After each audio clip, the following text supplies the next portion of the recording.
For asking me and inviting me, Neil.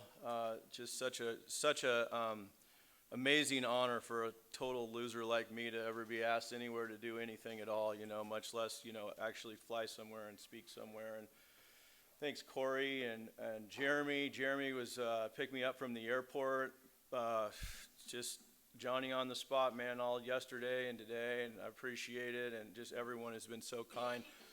Everyone has been so welcoming. You're just this is just like, what I like to call a pocket of enthusiasm. It's just people who are serious about their sobriety. And there's this saying that, like, it's not fake it till you make it, it's act better than you feel. And what happens is I begin to take the actions of acting better than I feel. Because how I feel is a lie pretty much most of the time anyway, my feeling's going to change in 10 seconds. So why would I, take an action on every feeling I have, which I've been, doing my whole life at everyone else's expense but my own, So when my sponsor told me that, I felt like it was a very insincere way to be, and I couldn't believe my sponsor was asking me to lie to you guys, But the truth is, like the big book says, I manufacture misery everywhere I go. I just make it up, So why don't we flip it around and we make up a little joy, a little enthusiasm, start acting a little better, and then what happens is I feel better. And it's the damnedest thing about this program of Alcoholics Anonymous is we just cannot think our way into good living, but I try so hard to think my way into good living because I have a thinker, man, and I swear to you that when I was new and in Alcoholics Anonymous, I'd look around the room and I'd think, I am so much smarter than all of you. It's not even close. And we'll get to that in a minute. But anyway, good to be here. Thank you guys, everyone. Everyone's so welcoming and so fun to be around. I'm just having such a great time. And I'm not just saying that, okay? Truly, I want to come back. I love Provo. I've never been here before. I've been to Salt Lake and a few other places, but I've never been to Provo. I'm really enjoying myself. Like, this is a place I can come hang out, It's awesome. You guys are good AA. Let's see, what else was I going to say before I started actually telling my story? Food was great.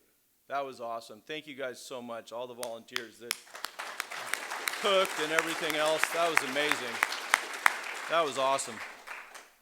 I'm nice and full, ready for a nap. So I have two loving parents. I grew up in a few different places, born in Dallas and Tacoma, Washington, Salem, Oregon, Eugene, Oregon. Moved around a lot, kind of settled in Eugene, Oregon, and they were, my parents are not alcoholic. There was lots of alcoholism in my family, so my mother would warn me at times. She said one time I remember her saying, listen, you got, kind of see how you are, and you got an uncle who, is a crackhead, and your other uncle died of alcoholism, and your grandfather's an alcoholic, and so you're probably going to be an alcoholic. And by the way, masturbating is okay. That's what she said to me. And I'm like, Jesus, Mom. I mean, good God. Don't feel shamed about masturbating, and you're going to be an alcoholic. I'm like, that's an overshare, Mom. I never felt really good about telling my mom secrets, and she felt really good about telling me whatever was on her mind, still does. So I lived in Eugene. I got in. We moved there. I was the new kid in school. It was 7th grade. I was, freshly popping pimples and, finding hair in new and fun places every day. And I was listening to rap music, getting out of myself a little bit. Eazy-E, NWA, 2 Live Crew, Ghetto Boys, Too Short. I mean, that's the kind of stuff I listened to. And so when I finally got a couple buddies and they wanted to sit down and have a drink with me one night and they asked me what I wanted, I told them a 40 ounce of Old English 800 because I'm actually a black man inside, and so that's what I wanted. And from Compton, living in Eugene temporarily while I wait to start my gang life. Mostly I just blame the rap music for my alcoholism, I think that's fair. And I got that 40 ouncer of Old English 800 and I drank it. and I felt like $1,000,000. I mean, I remember walking down the school hallway, and I was just so self-conscious of how I looked and how I walked and how I was perceived, and what are you thinking about me, and how can I be cool, and what are they thinking, and what are they talking about? And it's just like, just insanity. And I wasn't like that until till 7th grade. I mean, I was just a happy-go-lucky, kid up until that point. So it was driving me nuts. And then I had this drink, and I just imagined that, if I was there and walking around that day, I'd look around and I'd just think, who's going to be the lucky lady? I just went from being the pimply-faced geezer to I could have any girl, I could dance, any move, I could fight like Mike Tyson. And I felt like $1,000,000, and it was like my perception of reality had shifted completely, and it was the same the next day. No major consequences, stumbled in drunk through the front door. We all got busted, but, again, it's just kids drinking, and, nothing really bad happened. I drank that 40 ounce, 140. Now, my other buddy, Ron, he drank his halfway, puked all over the place, and then finished it. He's got 17 years sober in Alcoholics Anonymous today. And the other guy, Hans, he drank half his, he put the cap on it, he saved it for later. We don't hang out with that guy. You know what I mean? We don't hang out with that guy. Something wrong with that guy. But I just knew, I just at that point, and I have a different reaction to alcohol than a normal person. And my mother, normal or abnormal, she's a normal drinker. And what normal drinkers do is they take a drink, and she would have a glass of wine or a beer or whatever, and then she always seemed to want a second one after having the first one. And halfway through that, she'd start to feel it, and that's when she stopped. She did not want to feel out of control. She didn't like that feeling. It wasn't something that she wanted to do. She liked the feeling of being sober and sober-minded. And I'm just the opposite, After 3 beers or 3 drinks or 3 shots or whatever, and I start to feel a little bit in control, By the time I have 6 or 7 or 8, I'm ready to go for a drive,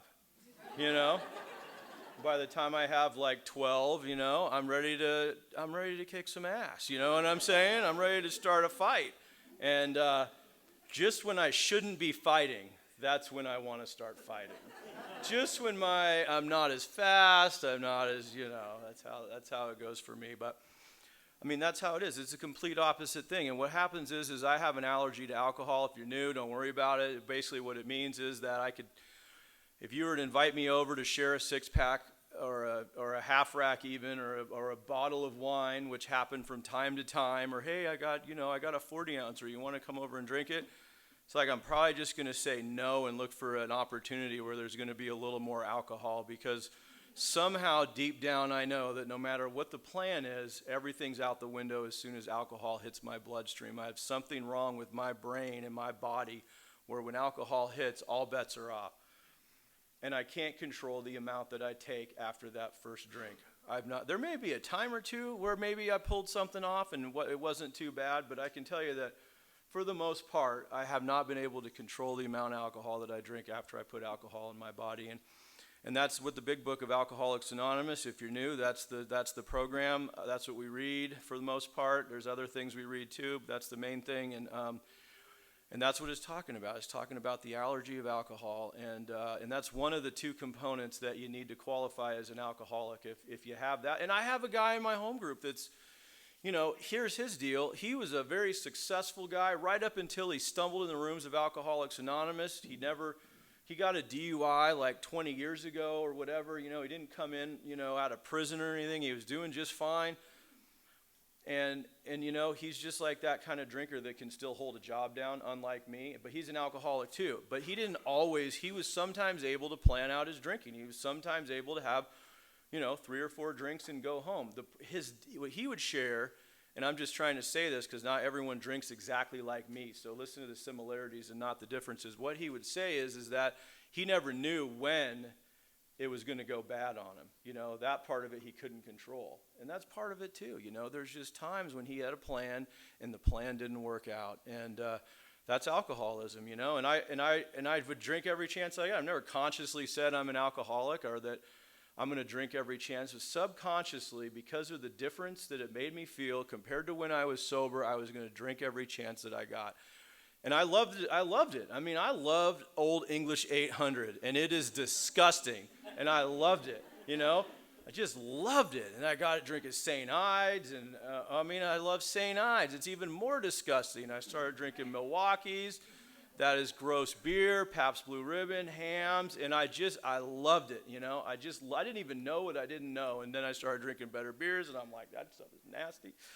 Why did I even drink it, you know? But I drank for the effect, but I never turned down a drink. I always loved to drink, whatever it was you put in front of me. I just loved any alcohol going in my body because I knew what it was going to do for me. And I started stealing stuff. I had a couple buddies, and we started, taking stuff out of cars to pay for alcohol, and we got in trouble. One of the guys, he wasn't listening to enough rap music, and he ratted us out. And I knew that you didn't do that from the music I was listening to, but this son of a bitch ratted us out. So, my mom and the cops come get me out of football practice, and I spent my freshman year, every weekend of my freshman year in Skipworth Juvenile Detention Center. So I'd check in after the football game on Friday. I'd get out Sunday night, which was nice of them, to do it that way so I could still go to school and play football.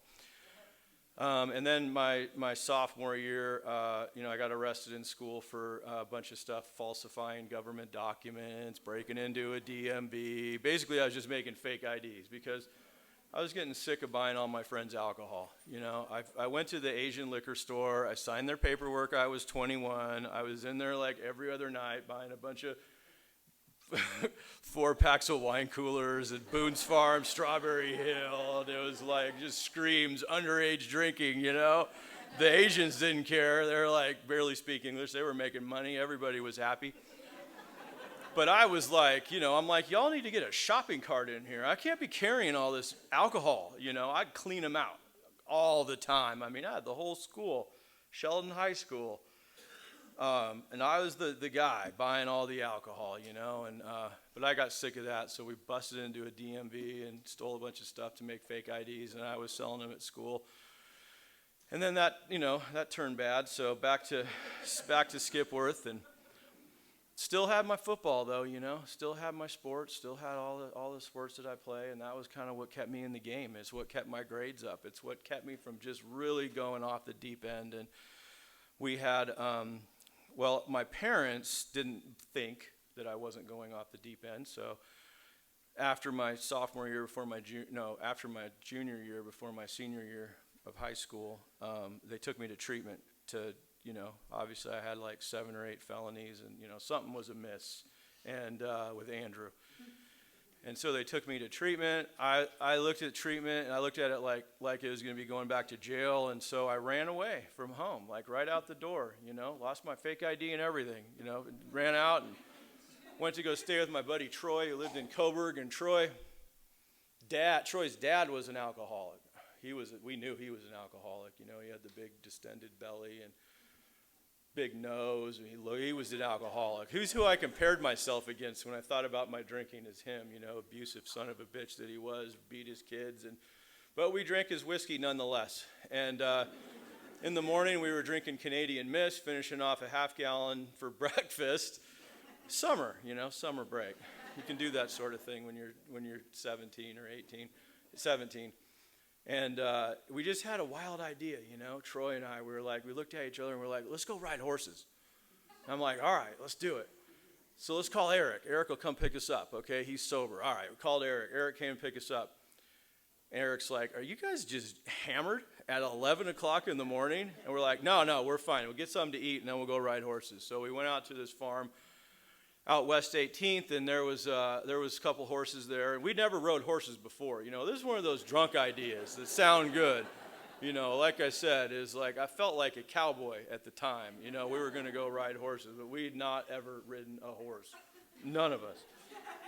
Anyway, there's horses there. We're drunk. We roll up, but then I look over here, and there's this tiger, this full-grown Bengal tiger in this cage, walking back and forth. So I had to go see if I was not hallucinating. I went up and put my hand up to the tiger cage. It started licking my hand. It had this sandpaper tongue, and I was like, yeah, that's a nice tiger, So I stuck my hand in the cage to pet it, and it went and chomped my thumb, put 2 teeth through my thumb, and started trying to pull me into the cage. I was pulling back. I had my feet on the cage. My buddy Eric, who's now a circuit court judge in Multnomah County, Oregon, came running up and was punching the tiger in the face as hard as he could. And he said the tiger just looked at him and smiled, and didn't let go.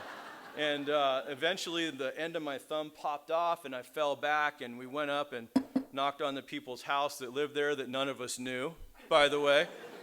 And they weren't pleased at all to see this kid, bleeding all over their front porch. And I'm like, I got indignant, I'm like, it's your tiger that bit me, And she's like, who the hell are you, and why are you on my property, She goes and gives me a bowl to bleed in, so I'm bleeding in this bowl. And she goes, get the hell off my property. And by the way, don't tell anyone it was a tiger. It's already bit like 2 other people, and I don't want to get it taken away.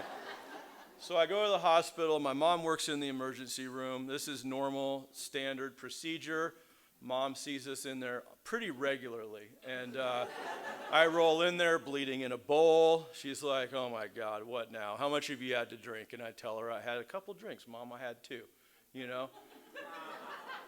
And I think that's just like in our alcoholic DNA, right? Don't we always just say 2? Every time. It's like, what the hell? Where do we even get that from, And I've been thinking about that lately. And I think it goes back to when we were in school, I think us little budding alcoholics in 7th grade in health class heard them say something about the legal drinking age and 2 drinks and .08. And I think we all just forgot all about algebra, but damn if we didn't remember .08, 2 drinks, legal limit. We take a test on that shit and we will pass it 100% of the time, And so that's what I told her, and she's like, yeah, whatever. You're full of it. The doctor comes in, and he's like, what happened? I'm like, a dog bit me. And he goes, a dog bit you. A dog did that to your thumb. And I'm like, yeah, sir, it was a dog, So I got a bunch of rabies shots. I don't know what kind of shots they give tiger bite victims, but I got rabies shots because it was supposedly a dog, right? There's the first point, and to them, and then animal control comes in after surgery, everything else. I'm recovering. They want to know about this dog. Day after that, they get me in the car. For 3 days, I drove around with animal control looking for this dog, okay? Because I listen to rap music, you know what I mean? And I'm not even going to snitch out a damn tiger, even though I probably should have. It's probably, mauled some people by now, but I held firm, and so I didn't rat anybody out, and that was right before daily doubles, right before football. Football is my thing. It's all I live for, that and drinking. I'm a running back. I'm so excited, and then this happens. I got a big cast on my hand. I can't be the team's running back, so I'm the cornerback, my senior year. So that was a serious, progressive kind of thing, not to mention the fact that I'm destroying my family, destroying my mother, destroying my father. They're worried sick about me all the time. Just the things that I'm doing to them and not giving a crap about them at all. The things we alcoholics do to our families, putting them through the late nights, staying up, worrying, not knowing what's going on, the trips to the hospital. It's just, there's no way that I can ever make amends for any of that. I try every day to make living amends to my mom and my dad, and I'm never going to make it right, but that's where I was at the time, and I was playing football, and it was still fun. It was still a senior year. It was a good time. Season got over, and we went out dancing at one of those teen nightclubs. Teen nightclubs are a bad idea. I think in general, across the board, they're a bad idea, especially for us. And I got into a fight. Couple girls, couple guys. They really wanted to kill my buddy for some reason. Knowing him, I know Dusty deserved it. They were beating the crap out of him, and I jumped in, and the cops came, but I was going now. And, I like to fight, and I like to, and once I start, I don't really stop either. You get all fired up when you're drunk, and you know how it is. And so the cops came, and now I'm fighting with the cops, and, and I'm not gentle. I'm a varsity football player for 3 years, and, it got ugly, and they didn't like it at all. Now I'm going to Lane County Correctional Goodbye, Skipworth. We've graduated from you. Now we're going to Lane County Correctional. And that's where I spent a lot of time over the next 4 or 5 years was Lane County. And I just, I was just trying to have fun. That's it. I'm just trying to have a good time, I like drinking. I like hanging out with my friends. We party. I'm still having fun. The consequences aren't severe enough, I graduated, barely got this crappy job, and I would, smoke weed during the day, and just to get through, till I could have a drink when I got off of work. And as I couldn't wait to get off work, 5 o'clock rolls around, and my mouth is dry as a bone, It's like just cotton mouth from just smoking weed all day in this warehouse. And I go home, and I was dating this girl, and she always had a half rack there for me. I mean, what an angel, right? I don't know. The only reason I didn't marry her is because I'm an idiot, alcoholic. But that alone right there qualifies her for marriage. She had a half rack of Budweiser just waiting in the fridge every day when I got home. And I drank the first 3, and it was just like, God, I could feel it today. It makes my mouth water right now. I just pour it in a cold glass and drink that whole Budweiser all the way down, and if you're thinking about relapsing, don't, just describing how it felt, okay? You don't need to go out and get a drink. And I drink that second one, and oh my God. And the third one is just, finally, finally, everything's going to be okay, everything's going to be okay. And every night I'd say, we're not going out. We're not going out. We're just going to stay home and, just chill and drink and go to bed and get up and go to work, every night. Get done with that half rack, and then it was, we're going out, and we're going out, we're going out, I mean, sometimes we'd go out and it'd be okay. Other times we'd go out. I got arrested one night for inciting a riot, It was innocent enough in the beginning, It was this one guy, this Marine buddy of mine was just telling me about this other guy across the room that had done something bad to a girl that we knew, and my friends just would set me off like that. So I walked up and hocked a big loogie and got down in his face and just spit it right in his face. You never seen a bunch of people get up so quick when that happened. I mean, it was just nuts. And I mean, it was brutal. The Marines were going in the hospital that night. It was like people were getting severely damaged permanently. When it was done, there was unconscious people all over the floor. It was nuts. I got arrested for inciting a riot, All I did was spit in a guy's face, you know what I mean? And I'm getting blamed. It's BS, Another time I got arrested for the same thing.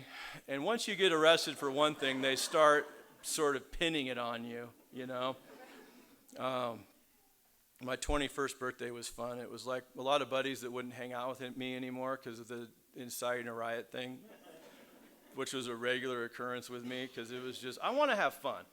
You know what I mean? And I want everyone to have fun. We're all going to we're in this together. Everybody, even you, kid. I don't even know you, but let's go. And that's just how I was. And we all had a good time, I thought, but my friends didn't want to hang out with me anymore. So they obviously weren't having as good a time as I was having. But my 21st birthday, it was like, they all kind of came out for me because we're all, we got that deep bond, and they're like, all right, this is going to be bad, but we'll keep an eye on Andrew. We'll keep 2 guys on him at all times, all right? And, it was one of those, like, brownout nights where the next morning you, like, remember, like, bits and pieces of what happened. And all the bartenders were like, what, you're 21 today? Like, they all know me because I've been going there for the last, 3 years, Like, this is your 21st birthday, for real? And I'm like, yep, that's a legit ID there, son. Yeah, I've had you fooled for a while. But yeah, those brownouts, is like 1 minute I was talking to the local sports TV guy, and I was trying to sell him some real estate. I didn't even have a job, And then I had, I remember cruising down the alley going fast, and I was in the passenger seat, and I had the door open and had my hand just scraping against the concrete and scooped up my wallet. I remember that.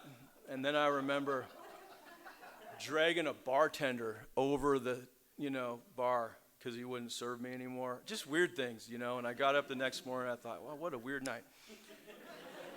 And It was, Normally I'd just black out. Shortly after that, this neighbor, and I lived in this neighborhood in Springfield, and I'm an alcoholic, okay? I think that we've made that clear. But my neighbor Lance liked to smoke and snort meth. And I lived in this meth neighborhood for some reason, I'm not sure why, but there was like 3 murders in my cul-de-sac that summer. One of them in my backyard, one of them in my front yard. And I don't know why I didn't move out, I know why. I was growing weed illegally in the house, that's why. And the murders really, I had the cops come one morning, they knocked on the door, and I'm like, oh, I'm busted again. They know I'm growing weed, whatever. They're like, sir, will you please evacuate? Someone's been killed in your backyard. I need you to evacuate the house. And I'm like, all right, officer, but you're not allowed to go in. You got to go around, use the gate, because it smelled like weed in my house, But he didn't care. Where was I going with that? Oh, yes, methamphetamine. My neighbor, he liked to do meth, and anyway, he got pissed off at this guy, Raj. This is on YouTube, Raj.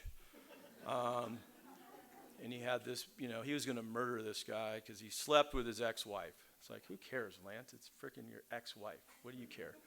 But Lance is this 6'5" frickin' lunatic, and he wanted me to go get some meth from Raj. And so I did, and Lance is like, here, try a line. It's great. And so I'm like, all right, man, try a line of your meth, but I'm not a drug user. You disgust me. And then I snorted a little line of meth, and for the next 3 days, I told everyone I knew how great meth was. I mean, I was going to people's work, going to their place of business, and people that had graduated from college and had a career. One guy's a lawyer, and I'm like, hey, buddy, you got to try meth, And yeah, exactly, right? That's what I was telling him. Oh, my God. It's hot in here. So anyway, career was born, right? So I'm selling meth. Selling meth to whoever will buy it. And it was a good career move for me, though, seriously, because I wasn't doing anything else at the time. You know what I mean? Nothing. And this one guy would come pick me up, and he would, we'd go get something to drink. Usually we'd get a 5-liter box of wine. That was normal breakfast. I'd put it in what used to be now, it was now an Nalgene, but it was that thing with the straw coming out of the top that you had back in the 90s. Remember that thing? Some of you? Yeah, okay. No cell phones. Pay phones.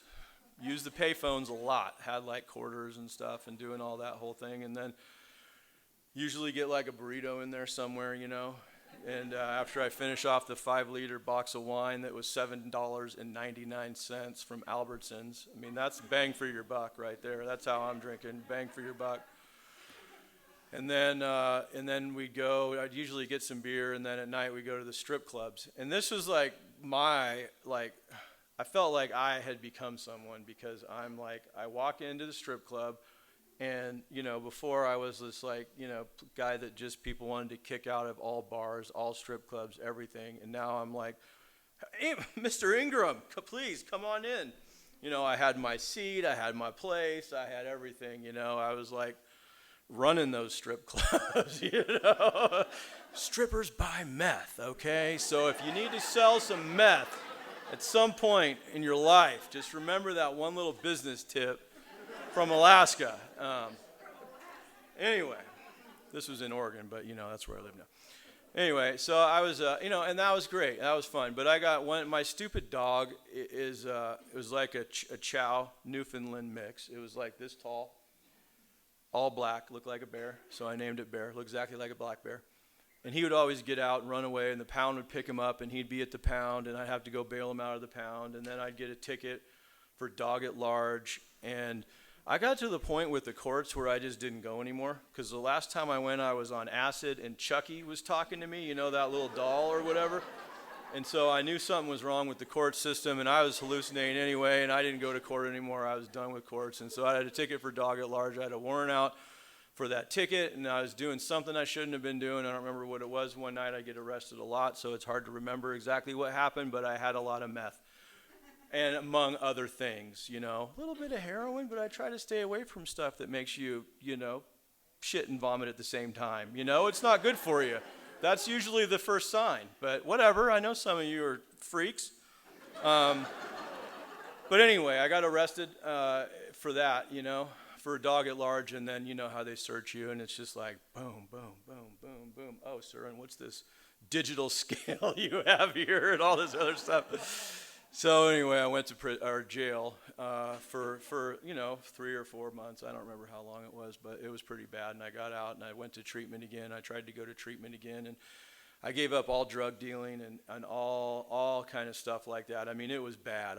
There was phones tapped and stuff going on. There's something else that happened before that, but due to YouTube, we're not going to talk about it. You know, another drug-related thing that was going on that I didn't want to I'm just kidding, Neil. I'm good. I'm clean, man. Take me anywhere. I was recently interviewed by the Secret Service, by the way, so if I was going to get arrested, it would have been then. Whole nother story. Anyway, I had to give up everything that I was doing, you know, and when I gave that up, it was like I just reverted back to being just a street bum, a street drunk, but one that was violent and had violent tendencies, and people didn't want me around. My family changed the locks on the house. My friends didn't want me around. And all the people that I'd been dealing meth to that loved seeing me come around without meth, they wanted zero to do with me, you know, real loyal people, those were. And I was, they wouldn't let me go back in this treatment center, and AA was a bunch of losers. I knew that. I'd been there plenty of times. They got nothing in there at all in Alcoholics Anonymous, and I had no idea the depth and weight and the quality of people in AA. I just looked at it like a bunch of losers sitting around waiting to die, like holding each other's hands for support so that they weren't going to drink that day. And by God, I knew 3 or 4 of them would, you know. They just looked nervous, and I was sure that, you know, that was like a life that I'd rather kill myself than live that life. You know, I was just going to check out and go out with a bang. And at that point, you know, and I'm not suicidal. I just didn't want to live that life. And I knew I needed to do something different. And I wandered in there and I was 6, 7, 8 months. I was homeless in the winter in Eugene on the streets in the rain and the snow. And I wandered into this treatment center one more time just thinking, well, maybe they take me back this one time, you know, and maybe, who knows. And I would go to AA meetings, and I was just a jerk, you know. Nobody in here has been like me, but I was tonight anyway. I'm sure you have plenty of those people here.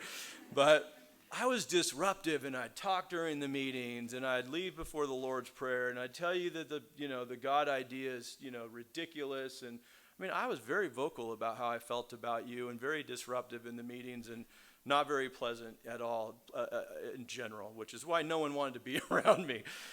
And I wandered in there one night, and this old boy was there, and he said, you know, we can't let you in. You're not allowed in here anymore.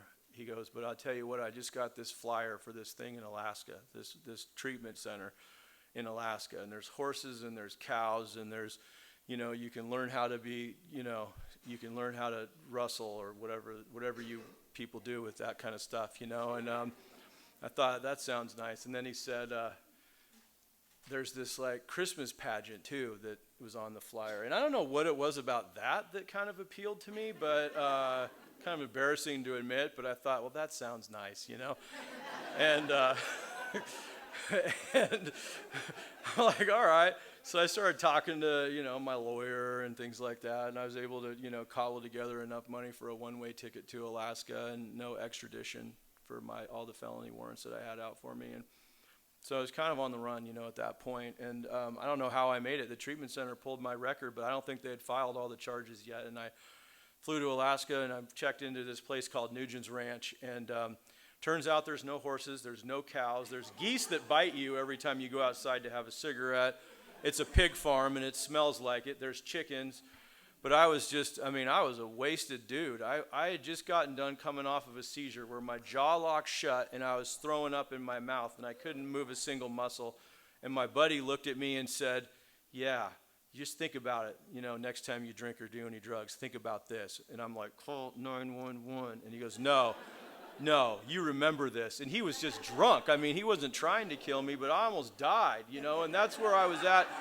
He was just drunk, like thought I'd learn a lesson, you know, and I almost died. And And that's where I was at, physically, mentally, you know. Not to say anything about spiritually, but I was shot. I mean, I got in there, I had nothing left. Every time I would get sober, I'd lose feeling in both hands. I don't know what that was about, but I had nothing left. My nerves were fried. I mean, you just can't keep up that level of bodily abuse day after day, year after year, without some serious physical repercussions, you know. And I was an absolute mess in that place. And I came to a number of days later, walked outside with my Marlboros, and stood out in it was 20 below, the wind's blowing 50 miles an hour. And I'm like, what the did I get myself into, you know? It's like the worst coming out of a blackout I ever had in my life, you know? I couldn't believe it. My last drink was 2 22s of Alaskan Amber at SeaTac Airport, because I thought, I'm going to Alaska. I'll have a little Alaska Amber, why not? Blessing, though. After that, I came to, and I found myself in a place that sent me to AA, basically. This guys from Alcoholics Anonymous would come in and they would share, and I would judge them mercilessly, much like I'm being judged tonight. I would sit in the back and just think, what an idiot. That's not true. He didn't do that. I could do that better. Why does he even say that? He sounds so stupid. Does he have a lisp? I mean, these are all the things that I would just be like, thinking during the talk, and I was just like that at meetings too. But I got to tell you, these meetings I was going to in Alaska were a little different than the ones I'd been going to before, because people were fired up about recovery, fired up. And I'd walk into those meetings not fired up, but also desperate as the dying I was, because I was, in Alaska for one, I'm not sure exactly how I got there. But I would walk into the meeting, these guys would just circle up, Hey, I'm Andrew, or I'm Kurt, I'm Brad, I'm Ron, here's my phone number, come sit down, come out here, get a seat, you make coffee, they're just like, they're kind of like, and it was like the first time a girl stuck her tongue in my ear, you know what I mean? It was like, you sort of instinctually pull away, but then you kind of ease back in, you're like, that's not so bad, that's kind of nice, and that's how I felt about AA. I was like, all right. This is very uncomfortable and weird, but I kind of like it. I mean, there's something here. And these guys were awesome, man. And I needed that. I'm a disruptive, loud, boisterous, person who thinks he knows everything, and I don't know a damn thing. And these guys would just tell me constantly during the meeting. They look at me and, And I was just thinking, I'm going to rip your face off after this meeting. I'm going to murder you. I'm going to burn your house. I mean, I go from like having a good time to I'm going to burn your house down. Okay? Is that mature emotions? You know what I mean? I mean, that's what I come to Alcoholics Anonymous with, So if your house ever gets burned down, it's a newcomer that did it. You know what I mean? Look around the room.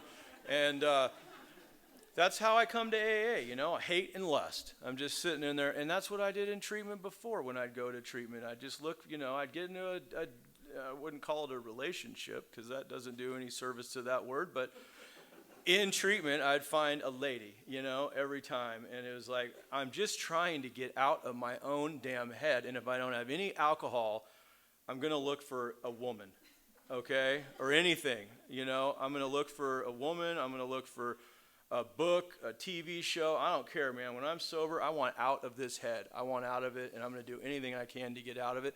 And I've never had a replacement, but something about these meetings of Alcoholics Anonymous and these guys and their stories, and I can identify with what they were talking about and what they were saying. I could, see that was me as well, the way that they drink. And then they started talking about how we have this, powerless over alcohol, our lives have become unmanageable. And you're insane. What does that mean? You need to be restored to sanity. What does that mean? You need to find a higher power. I don't believe in God, And why am I insane anyway? They go, well, I did some insane things. I guess I know. No, you're insane when you're sober. That's what the book tells me. I'm insane when I'm sober. Anybody, my mother even, could go, do the crazy stuff that I did. If you're drunk enough, you can do some crazy stuff, But it's the sober thinking that precedes that first drink in light of every other time that I've drank.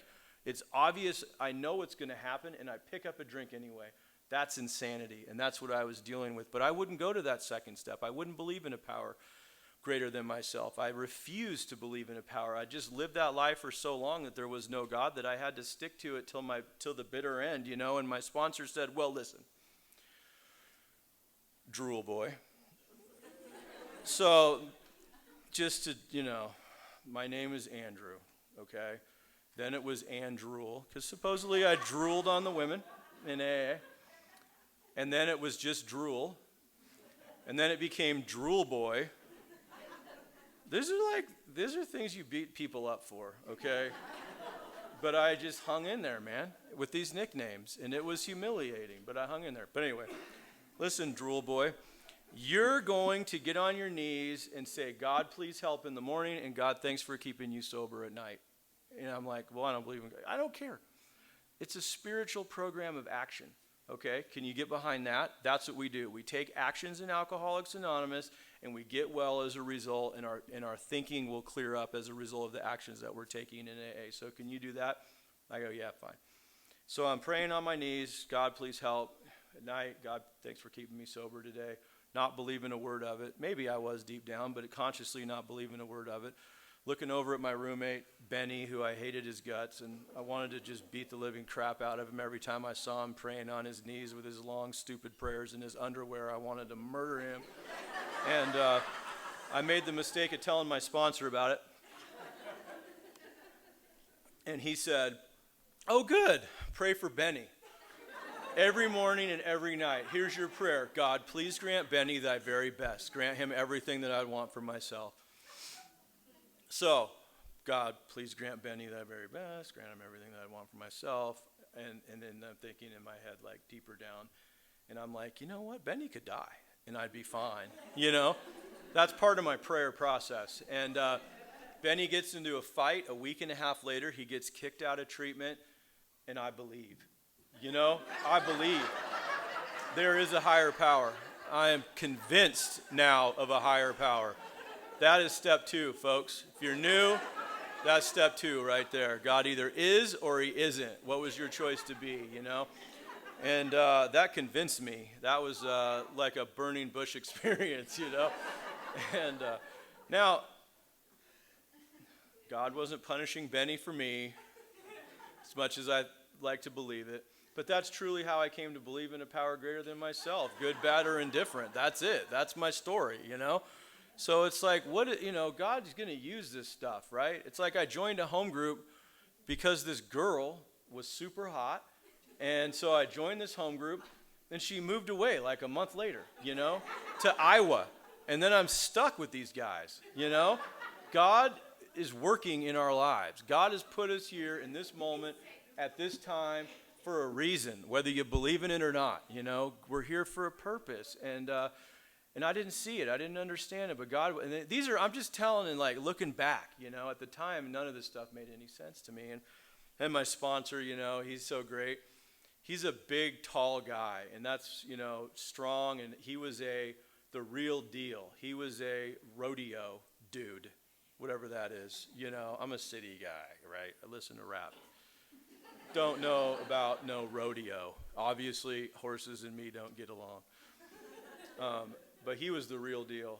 And it was a good thing, too, because I was going to, like, murder him a number of times. And he would just get in my face, you know, and he'd say, thou shalt not hit thy sponsor, you know, and I'd break the ice a little bit. But there was one time when he was sharing, and we got a Thursday night meeting. It's like a 5-minute time limit, 4 or 5 minutes. Is how long you get to share. And I was like a year sober, maybe less. I was like 8 months sober, still in this pig farm treatment center place. And my sponsor talked for like 7 minutes, and I was timing him. And after the meeting, I'm like, hey man, just policing things up here. You shared for like 7 minutes. You might want to wrap it up a little earlier next time. And he's like, come here, drool boy. You know, we need to talk, you know. He's like, how long have I been sober? I'm like, 9 years. How long have you been sober? 9 months. He goes, don't you think I know a little more about staying sober than you do? I'm like, yeah, but I can tell time, you know. And he goes, well, here's the thing. Like, I don't care, how you feel about things, but if you don't start showing a little bit of respect to me as your sponsor, then it's not going to do you any good. You're not going to respect yourself or anybody else. And by the way, where do you live at, And I told him, I live at the Nugent's Ranch Treatment Pig Farm Center. He goes, yeah, how many roommates? I got like this little room and 4 of us live in it, And where were you at before that? You were homeless, weren't you? And I said, yeah. And he goes, okay, so Andrew spends his whole life working hard, doing the best he can, managing everything, and that's where you end up. Like, that is the apex of your ability to manage your life. That is how well you've done. And now you're in a, that's you doing it, Nice job, How about we make a change? Does that sound like a plan, And he goes, here's what we're going to do. And I got it. Like, it was one of those times when you get slapped so hard in the face by the truth that you can't deny the fact that I don't know. So busy holding on to this idea that I have some control and that my decisions, are good, and they're not. Everything that I've done has gotten me to this point, and here I am thinking that I know better than everybody else, that I'm smarter than you in the meetings of Alcoholics Anonymous. And at that point, I just got slapped with that huge dose of humility, And he said, save me a seat, get me coffee at the meetings. And I'm like, that doesn't sound right, And he goes, I don't care. I don't care. You don't respect yourself, me, anybody. And if you're going to start, sooner or later, you're going to have to start with one person. You're going to start with me. It's going to be the other old timers. Then it's going to be your buddies in AA. And eventually, maybe you'll start to respect yourself and your family as time goes on if you start taking some better actions. And so I started doing that, but I can only go so far. I remember one time I was sitting in the back of the room. I was a couple years sober.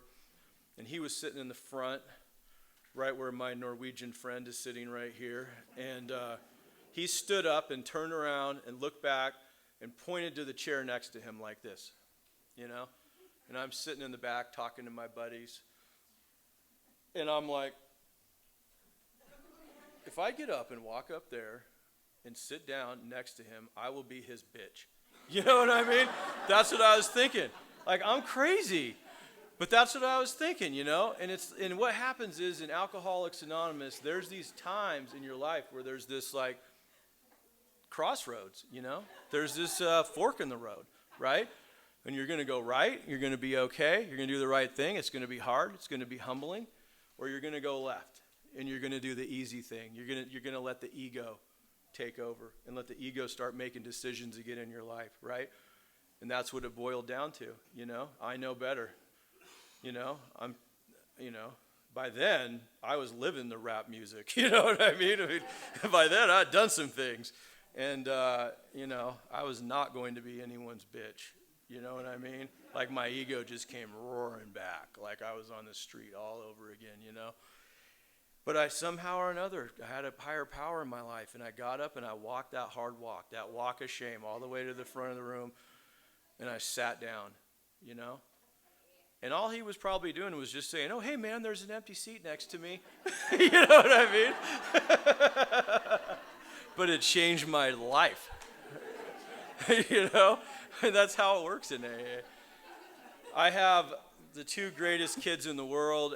Well, before I tell you about my kids, I'll tell you this. I was a year and a half sober. I was living with a prison guard. So how's that from 2 different walks of life? The prisoner and the guard living together, sober in Alcoholics Anonymous. And one day my buddy Jay, the prison guard, comes home and hands me this piece of paper. And it just my heart just fell out of my chest. I looked at it because I don't know if I had swept it under the rug or just thought it was going to go away or what, but it was like felony, warrant. I was wanted in 4 states for the stuff that I had been doing as a year and a half later. And he goes, I just pulled your record and just checking you out, man. No big deal. But, hey, you might, think about this. And so a lot of fear came in, big time fear. Because at this point, I know a number of people who were downlining me that were doing like serious prison sentences for the stuff that we were doing at that time. Prison's not for me, I'm okay looking. I had a really nice ass at the time, and I was just like, I'm just going to be somebody's bitch in prison. You know what I mean? It was just going to be bad, and I was going to have to fight every day, and I hate prison food. It's disgusting. I just hate being sober, you know. But I knew I was going to have to go back to prison, and my sponsor said, get a lawyer. And I called that guy that was there the day the tiger bit me, because he was a lawyer at the time, and he wouldn't represent me because he's like, I'm not representing you, bro. I mean, we're buddies and all, but no. He gave me this other guy that was another football player, friend of ours, his dad. And this guy said, get a bunch of letters from everybody that you know, from everybody. And I did. I scoured the earth in Alaska from my boss at the Holiday gas station that I worked at as the night shift attendant at the time, armor-alling the pumps for you good people. And from my other teacher at school, I was going to the community college at the time, from my other boss at the property management job that I had, just from people in AA, you know, people I barely knew sometimes. I'm like, hey, you see me come to this meeting, right? Would you write a letter to the judge saying I'm sober and I contribute in Alcoholics Anonymous? You know? And I just inundated this lawyer with letters because that's what he told me to do, and he took it, and we went to court, and there was a hearing. Because, I mean, it's just you plead guilty, be willing to go to prison, right? Make your amends, do your time. You know, you made the mess, you got to clean it up, right? You got to be a man. Sooner or later, when you're in the broad highway of life in Alcoholics Anonymous, your past is going to catch up to you. If you don't deal with it, it's going to catch up to you. It will run you over if you don't get a hold of it and deal with it. And I was sitting there, and they were, we were at the hearing, and the guy in front of me was me. He was the violent, meth-dealing piece of crap that ruined people's lives on a regular basis, and he hadn't changed a bit. And I don't remember what the sentence was, but it was not a good, one of those sentences where your jaw drops and you're like, oh my God, I can't believe, they were coming down pretty hard at the time. And I was next, and he read this stuff, and I was 2 years sober at the time, and it was unbelievable. The judge dismissed my case. He threw it out of court. Like, all charges dropped, you know. And I can't tell you, like, why me, you know? It just doesn't make any sense. And I was like, I knew at that point in time that my purpose in life was to help God's kids, to help his alcoholic kids, you know. And that's what God wanted from me. He just wanted me to quit being a shithead all the time and just start being a guy that carried the message that he wanted me to carry to the people who are struggling, that were just like me in Alcoholics Anonymous on a regular basis. And it's such a simple life. And anybody that has, any debilitating disease, and they're going to be, diabetes, cancer, anything, it's like, look, just go to a few meetings a week, go work with an occasional guy that doesn't take a shower, wash, and wants to talk to you really close up in your face, and read a book with him. Have him write some stuff down, share some personal stuff, not a huge time commitment. Just go do that. They would jump all over that opportunity in a heartbeat. Done. But then you go tell an alcoholic who's also got a deadly illness, and he's like, oh, that seems like a lot, I don't want to do that, Just wait till he's, pounded to death in the gutter looking at a, long prison sentence and whatever. And then it's like, okay, maybe I'll go to a couple meetings a week, one meeting a week. It's just, we're the worst. But I think that the best fifth step you're ever going to do is the one where you take one from a new guy, right? I did mine. I gave mine to my sponsor, and it was, I felt like the loser that I was or whatever. But the AA changes when you take a fifth step from a new guy, And I think 60, 70, 80% of the program of Alcoholics Anonymous, in my opinion, which matters very little, is working with others. For me, it's everything. It's absolutely everything. Everything is, if I'm not working with others, I'm thinking about myself. If I'm thinking about myself, I'm starting to get resentments. If I'm starting to get resentments, I don't have a relationship with a higher power. So the people that tell me the higher power is the most important thing are incorrect. Because if I'm not with you, I don't have a relationship with a higher power. That's the problem. I had to come to AA to get that relationship with a higher power. It is through the fellowship of Alcoholics Anonymous that I gain and maintain a relationship with a power greater than myself, and only through the relationship that I have with you guys in AA and working with others. Thanks for letting me share.